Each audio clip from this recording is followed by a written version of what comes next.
Buenas tardes, queridos amigos, queridos colegas. Un placer, la verdad, estar aquí con vosotros. Y bueno, fijaros, como sabéis, soy el profesor de historia de la facultad. Esto de ser el profesor de historia a veces te trae cosas así como en una iglesia que me pregunta alguien, bueno, ¿y usted qué da ahí en la facultad? Y yo, pues, doy las historias, todas las historias. Ah, sí, usted es el cuentacuento de la facultad. Hombre, no. Nosotros, los profesores de historia, es verdad que relatamos hechos, pero sobre todo nos interesan los procesos, las consecuencias. Así que, en cierta manera, en esta tarde, pues que como estamos celebrando el 80 aniversario de la implantación de la educación adventista, os voy a relatar, a contar un poquito por qué estamos aquí, cómo hemos llegado aquí.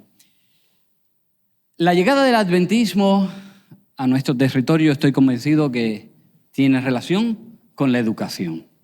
Y me voy a remontar no al siglo pasado, al siglo XX, sino al siglo XIX. A este señor, James Bond, no el agente 007, ¿vale? Al servicio de su majestad la reina, no. También un agente al servicio de la majestad del cielo, del Dios del universo. Este señor que veis aquí en pantalla, este señor era un granjero en California, estaba casado con Sarah Talita Starr y bueno, ellos se dedicaban a eso, a la agricultura.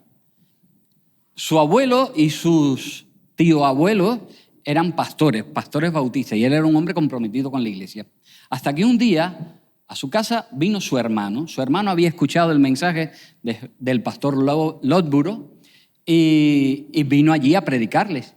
Y sabéis, quedaron impresionados por el mensaje.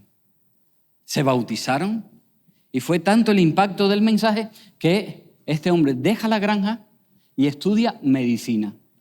Y él mismo funda una clínica donde practica los principios de salud. En esa clínica, pues todo lo que había en ese momento, lo que Elena de White escribía.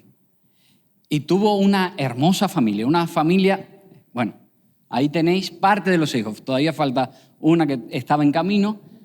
Tiene 11 hijos e incluso adoptó otra. Y fijaros, todos sus hijos él los educó, los crió en el mensaje adventista y no solamente, sino los llevó a nuestros colegios para que estudiaran. Todos los hijos, de una manera u otra, estuvieron relacionados con la obra. O fueron misioneros en el extranjero, o fueron pastores, o fueron educadores, o trabajaron en el campo de la medicina. Y bueno, bien sabéis, dos de sus hijos, que fueron los que vinieron aquí a traer el evangelio a nuestro país, estudiaron aquí en este colegio, en Hellebury College. Justo en esta fecha de la foto, en 1887, estaban algunos de sus hijos allí estudiando. Esta foto es preciosa, es de esa misma época. Hoy ese colegio ya no se llama así, lo conocemos como PUC, ¿verdad? Pacific Union College. Allí estuvieron estudiando Frank y Walter Bond, que fueron los misioneros que vinieron aquí a nuestro territorio. Se graduaron en 1899. Fijaros, esta foto es del día de la graduación. Los tres chicos que están aquí de pie a la derecha, el del centro es el pastor Frank Bond, el de al lado también, otro de los hermanos que se graduó en ese mismo año, se llamaba James Ernest, no vino aquí a trabajar, pero fue a otro campo a trabajar también. Y Frank y Walter que está aquí a la derecha. Pues, fijaros, se graduaron en ese año y 3 años después hubo un evento que va a tener lugar en Fresno. Fresno es una ciudad de Estados Unidos, de California, que está más o menos casi a medio camino entre Sacramento y Los Ángeles, unas 3 horas y media de cada lugar. Y allí, en ese evento, el evento estaba centrado en campos extranjeros. Y el pastor Arthur Daniel era el presidente de los adventistas. El pastor hizo un llamado, el sermón que predicó era sobre Hechos 1:8, me seréis testigos hasta lo último de la tierra, y al finalizar hizo un llamado para que muchos de los jóvenes que estaban allí pues pudieran animarse a viajar a otros lugares a predicar el Evangelio. Casi una treintena de jóvenes se levantaron, entre ellos los hermanos Bond, Walter y Frank. Y como habían trabajado allí en Arizona, en California también, pero en Arizona habían incluso fundado una iglesia, habían trabajado entre colonos españoles, pues dominaban un poquito el español, habían estado colportando y todo eso. Así que cuando hicieron ese llamado, a ellos les invitaron que vinieran aquí a España. Fijaros, en el caso de Walter, estaba noviando en ese momento y le planteó la situación a la novia: me voy a España. Así que, fijaros, al mes siguiente se casaron y ya vinieron casados. Muy jovencitos eran. Fijaros, se vinieron, primeramente recorrieron todos Estados Unidos, desde la costa oeste hasta la este, parando allí en el centro neurálgico del adventismo de la época, era Battle Creek, allí en Michigan. Y después siguieron para salir desde Nueva York. Salieron desde Nueva York hasta Inglaterra. 3 semanas duró el viaje. Allí en Inglaterra se quedaron 6 meses colportando y mejorando el inglés. El inglés no, ya el inglés ya lo sabía. Mejorando el español. No sé cuánto mejoraron allí el español, pero bueno, digamos, siguieron preparándose para venir aquí. Y después, bueno, estuvieron en París una semana, pasaron por Valence y ya llegaron aquí por fin a España. Fijaros, esta foto es encantadora, son unos niñitos, así no estaban cuando llegaron, ya tenían 3 años más, porque esto es más o menos de 1900, ahí están. Fijaros qué carita, qué peinados, ¿verdad? En estos días veis a los chicos jóvenes, todos así con los pelitos así, mira, estos pues ya llevan ciertos adelantos en esa época. Y llegaron aquí el 22 de junio de 1903, llegaron a Barcelona, a la estación de Francia, con 25 y 23 años. Walter tenía 23 años, recién casadito. Yo, de veras, cuando leo la historia, me emociono, porque digo, estos chiquillos eran unos niñitos, y venirse a Europa, dejar a la familia, para llegar a un país extranjero donde la lengua, bueno, tienen rudimentos de la lengua, pero tremendo. Esta es la estación ahí de Francia. Fijaros más o menos cómo estaba en la época en que ellos llegaron. Esta foto es de esa época. Y allí estuvieron poco tiempo. En Barcelona estuvieron poco tiempo, estuvieron más o menos un mes, y al mes pues se trasladaron a Sabadell. Allí en Sabadell alquilaron esta casa que veis ahí, que pertenecía a la familia Abella, estaba en la carretera de Barcelona en el número 198. Y allí, en esa casa, lo que hicieron fue poner una escuela. Mirad lo que escribió Frank al respecto. Dice: la única manera de asegurar un lugar para fines religiosos es alquilarlo para el trabajo escolar. Por eso, y también porque pensamos que nos permitiría entrar en los hogares, decidimos hacer una escuelita en la relación con las reuniones. Fijaros, unos chiquillos de 23 y 25 años, oye, ¿cómo empezamos a hacer obra en este país? ¿De qué manera? En un país además católico, muy católico. ¿Cómo? Bueno, oye, una escuela.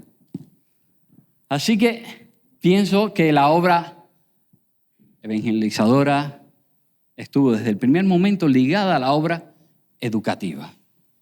No es el único sitio. Fijaros, incluso en China a veces hacemos eso. Mandamos misioneros que vayan a enseñar a veces el inglés o una lengua, y ahí partimos de una base de una escuela para seguir enseñando después. En esa propiedad alquilada pues abrieron, es una pequeña escuela. Mirad, esta era la propaganda, el folleto que ellos repartieron para que los padres trajeran. Dice: muy bienvenidos todos los alumnos, que sus padres tengan la amabilidad de mandarlos a este colegio. Y era nada aquel colegio, ¿vale? Era una clase. Bueno, lo cierto es que ese trabajo educativo permitió, como resultado, al año siguiente de ellos llegaron, recordáis, el 22 de junio, pues al año siguiente, pues dio fruto. 2 alumnos de ese colegio, José Abella hijo de la familia que había alquilado la casa, también después más tarde parte de la familia se bautizó, su hermana y todo, y Lola Casal. Y no solamente 2 alumnos, sino la madre de uno de esos alumnos, la madre de Lola Casal, María Serra, también se bautizó. Así que fijaros cómo comenzó la obra en nuestro país. Comenzó con la obra educativa. Esta foto es de ese año, del año en que tuvieron los primeros bautismos. Pero qué bigote ese, envidiable, ¿verdad? Para algunos. Bueno, fijaros, esta foto me encanta porque está la familia. Ahí está el pastor Walter con Leola, su esposa, sus 2 niños que nacieron aquí en España, uno en la provincia de Castellón, otro aquí en Valencia. Y está también su hermano, que se puso muy malito en un momento determinado, tuvo que regresar a Estados Unidos a curarse en la clínica de su padre, y allí conoció a Marta, que era una chica que se había quedado viuda, por eso tenía ese niño. Se casaron y se trajo a Marta para aquí. Las mujeres también extraordinarias.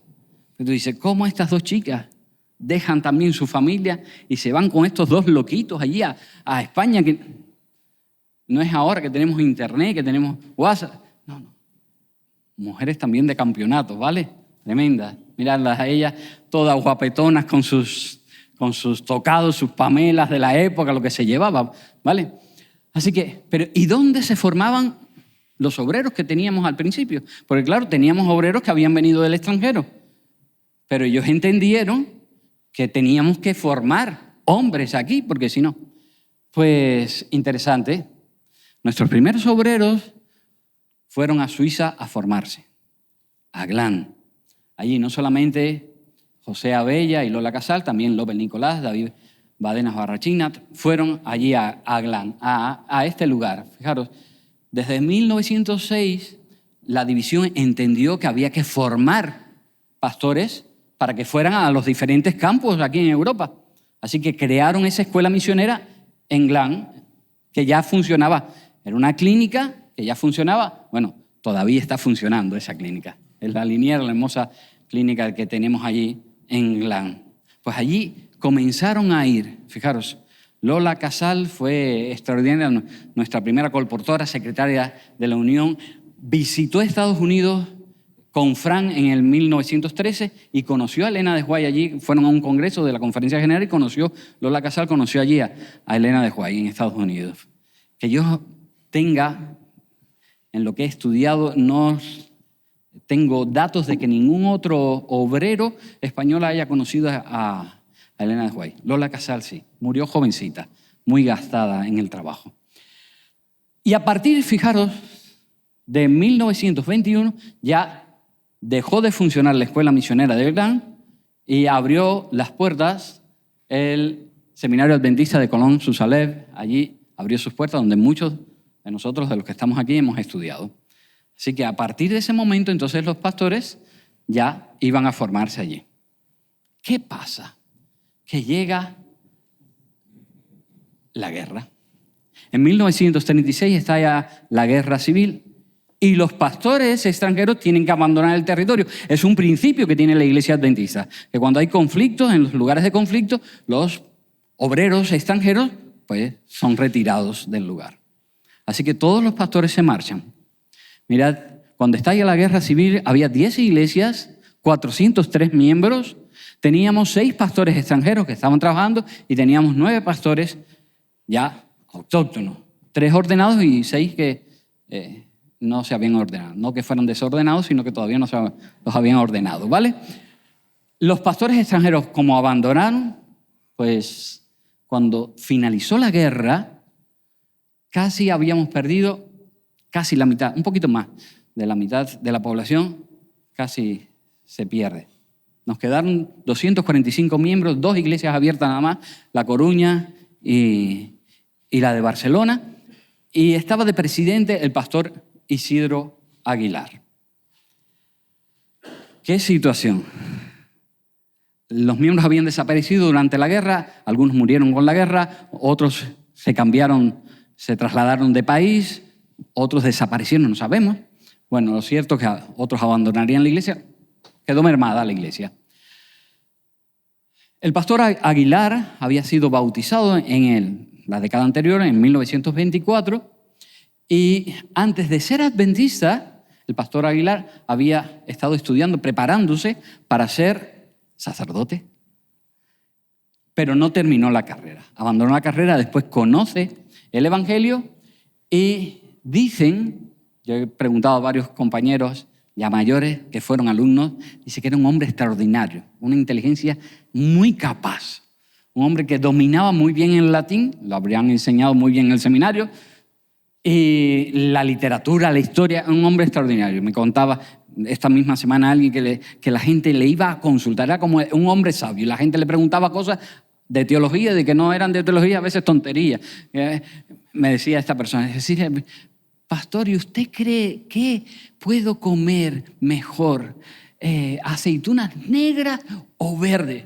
Y a otro pastor diría, dice que con todo cariño este hombre pues les explicaba lo mejor que sabía. Bueno, lo cierto es que después de ser bautizado, él fue a estudiar a Collonges, se había preparado en Collonges antes de la guerra y pastoreó aquí en Galicia, en Madrid, en Valencia. Y bueno, en 1939 es nombrado el presidente del campo español. No era la Unión Española todavía. Vale. Y en ese momento, fijaros, este hombre entiende. Los pastores extranjeros se han ido. Hemos entrado ahora entró en la etapa de la dictadura. Difícilmente pastores extranjeros puedan volver. Así que hay que formar pastores.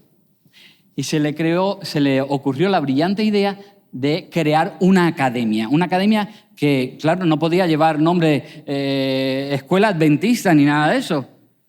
En ese momento había que poner pues, un nombre que pudiera ser, digamos, aceptable delante de las autoridades. Así que creó la Academia Excelsior, que funcionaba allí en la calle Zurbarán.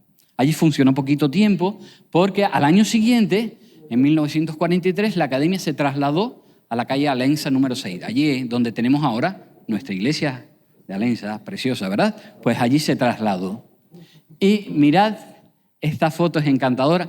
Allí se matricularon los primeros alumnos, estuvo el pastor, los hermanos Gómez, Emeterio Moya, el pastor Efraín Zaguar, fue de los primeros alumnos que se matricularon. Pero fijaros esta foto que es de la primera promoción de la Academia Excelsior. No sé si conocéis, fijaros.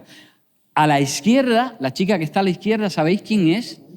Muchos de nosotros la hemos conocido porque fue una persona longeva, vivió muchos años. ¿Alguno la recuerda? No, Purita Bellido. Está, pues, el director de la academia, que no era, ¿sabéis? La persona que está al lado, que es Miguel Ripoll, era delante de las autoridades el que tenía el título de maestro, pero no funcionaba como director, aunque funcionaba, digamos, como administrador. El director tenía que hacer las funciones porque era el que tenía el título.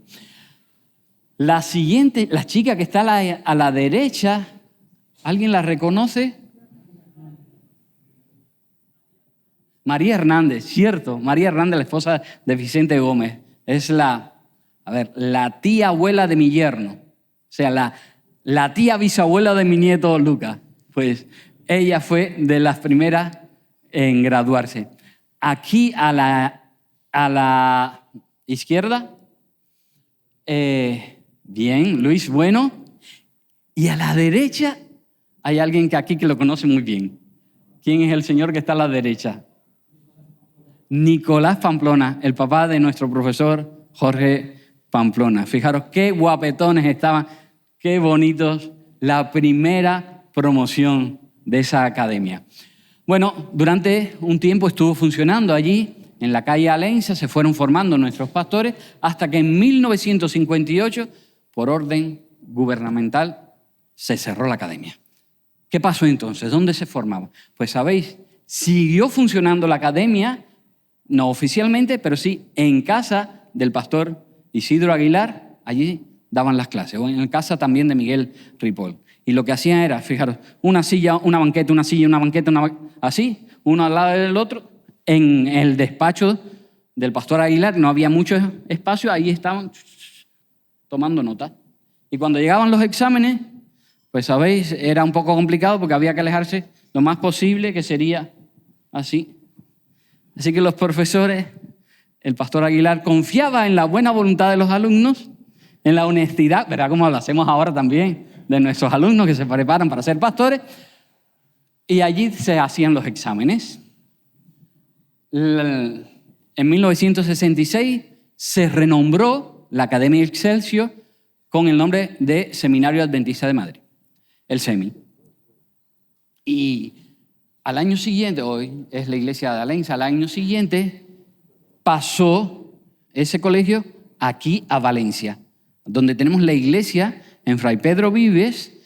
Fue el traslado de esa academia de Madrid, del SEMI, a Valencia. Hasta entonces, hasta el 67, fue el director, don Isidro Aguilar fue el director de la academia. Y bueno, allí, fijaros, en Valencia, en Fray Pedro Vives, estaban las aulas, la biblioteca, la cocina, la administración, pero no había dormitorios. Allí, en aquel lugar, comenzaron a venir, ahora lo tenemos normalizado, los alumnos de ESDE que vienen a aprender aquí nuestra lengua, pues comenzaron a venir cuando estábamos allí funcionando en Valencia. Y bueno, como no había dormitorios, lo que se hizo fue a 2 kilómetros de lo que es la iglesia de Vives, se alquilaron pues 10 apartamentos donde dormían los chicos y las chicas que venían a estudiar teología, a estudiar castellano. Así que, como no era el lugar ideal, porque no tenía dormitorios, pues se empezó a buscar un sitio donde tener una escuela con todo, que pudiera funcionar normalmente.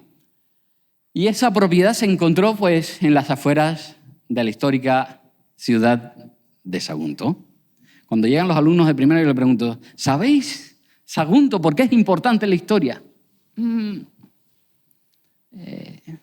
Por los altos hornos. No los altos hornos. Porque pasa el tren.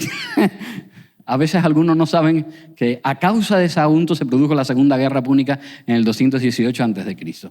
Lo cierto es que, bueno, fijaros, en 1974 el seminario se instaló aquí, en Sagunto, en esta propiedad. La propiedad costó en aquel entonces 2 millones de pesetas prácticamente. Fijaros, con temor, porque sabéis aquí donde está el polideportivo, había una cantera y había temor porque la cantera no la habíamos comprado pues una parte, 8 hectáreas. Había temor de que aquello se volviera a poner en funcionamiento. Gracias a Dios eso no ocurrió y seguimos comprando y hoy tenemos 34 hectáreas. Forma nuestro campus. Fijaros, tenemos 13 edificios hermosísimos. El primer director general que tuvo la institución fue el pastor Raúl Pose. A algunos de los que estamos aquí nos dio clase el pastor Raúl Pose y Inés también, su esposa. Y bueno, fijaros, el colegio comenzó a funcionar con 17 alumnos de teología y pedagogía. Curioso porque fue también la época en que ya no solamente el colegio sirvió para preparar nuestros pastores, los pastores de nuestra unión, sino también comenzaron a venir estudiantes de la Unión Portuguesa. ¿Por qué creéis que Mario habla tan bien el español? Porque estuvo aquí y estudió con nosotros. Pues sí, comenzaron a llegar también los alumnos portugueses y tenemos la verdad que es una bendición poder tener en nuestras aulas también alumnos de la Unión Portuguesa. Comenzó en ese año con 20 alumnos de secundaria y 20 alumnos que venían a aprender el castellano.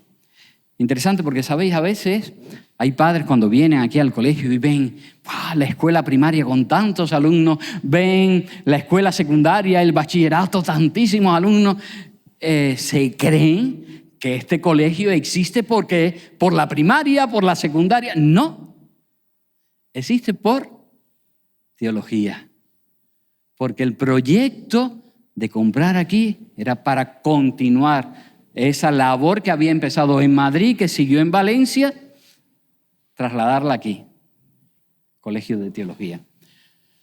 Bueno, 2 años después, en 1976, fue que comenzó la escuela primaria. En el 78 llegó la homologación de BUP, porque al principio no la teníamos. Poco a poco fueron llegando esos logros.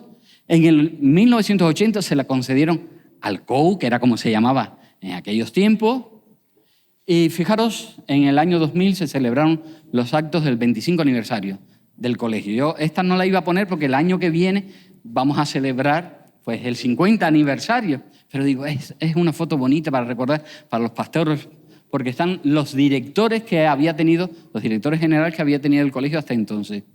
Hoy no tenemos con nosotros, el pastor Pose descansa en el Señor, el pastor José López también era mi director. Cuando yo empecé a estudiar teología era el director de este colegio. Pero es una foto muy bonita, es histórica. La antorcha que fue pasando de un pastor a otro, de un director general. Tenemos a Alberto aquí que está con nosotros y estaba en esa fecha. Y bueno, fijaros, actualmente Dios ha bendecido tremendamente la obra educativa aquí en nuestro territorio. El Señor la ha prosperado y a nuestro colegio lo ha prosperado. Tenemos 13 edificios, tenemos 6 áreas de enseñanza, la Academia de Arte, el Colegio de Educación Infantil y Primaria. Tenemos también el Conservatorio de Música, tenemos el Colegio Secundario y Bachillerato, tenemos la Escuela Superior de Español y la Facultad Adventista de Teología. Trabajamos aquí, pues, muchas personas, con muchos alumnos de diferentes edades, de diferentes lugares, y muy a gusto que trabajamos. En 1998, los colegios de educación infantil, primaria, secundaria y bachillerato recibieron la calificación de centros concertados. Ahí Alberto tiene mucho que ver con eso. En el 2001, el conservatorio fue reconocido como centro oficial, como escuela oficial. Y bueno, los éxitos siguieron llegando, las bendiciones del Señor siguieron llegando. Y en el 2011, la facultad, el 11 del 11 del 2011, salió en el BOE, la Facultad de Teología tuvo el reconocimiento oficial del Estado. Ahora mismo, fijaros, nosotros damos 2 tipos de titulaciones. Damos el título, digamos, oficial de la Iglesia Adventista y damos el título que da el Estado. Eso es algo extraordinario, ¿sabéis? Collonges, que tiene tanta historia, tanta solera, no tiene el reconocimiento oficial del Estado. Difícilmente, por las condiciones políticas de Francia, posiblemente es difícil que lo tenga. Y nosotros, gracias a Dios, hemos alcanzado eso. Así que nuestros alumnos vienen e incluso pueden seguir después estudiando un doctorado en cualquier otra universidad si tienen el título oficial. Y en el 2021, no hace tanto, pues la Escuela Superior de Español recibió el reconocimiento de centro acreditado del Instituto Cervantes. Así que nosotros hacemos hasta los exámenes aquí. Vienen los personas que quieren examinarse y vienen y los tenemos aquí que se examinan, le damos el título oficial reconocido por el Instituto Cervantes. Estuve recopilando estadísticas así de dónde tenemos alumnos trabajando. Pues la verdad que perdí la cuenta porque tenemos alumnos trabajando, alumnos que han pasado por nuestras aulas en teología, en Norteamérica, en Centroamérica, en Sudamérica. El otro día me escribía uno de África que está en África trabajando, en Europa, por supuesto, en Asia, en Australia. Hasta en Australia tenemos un par de exalumnos nuestros que están trabajando allí. Y si a eso le sumamos todos los chicos americanos que han pasado por aquí, ya no os digo la cantidad de alumnos que han pasado por aquí, que están haciendo su obra en el mundo entero, están predicando el Evangelio, están llevando almas a los pies de Jesús. Y termino ya. Sin lugar a dudas, queridos, podemos decir que somos el producto, el fruto de la educación adventista. Pero no solamente eso, es que seguimos haciendo esa labor, seguimos enseñando, seguimos preparando hombres y mujeres que van a trabajar en el campo también para preparar a otros, para llevar a otros a los pies de Jesús. Así que sigamos pidiéndole al Señor su bendición sobre este lugar, sobre nuestros colegios, porque la labor que hacen es extraordinaria. Somos el fruto, porque si lo habéis visto, desde aquellos chiquillos que estudiaron allí en un colegio en la costa oeste de Estados Unidos, que vinieron, se lanzaron aquí a poner la primera escuelita, a lo que hemos llegado, sin lugar a dudas, es la bendición de nuestro gran Dios. Que el Señor nos bendiga. Bendiciones.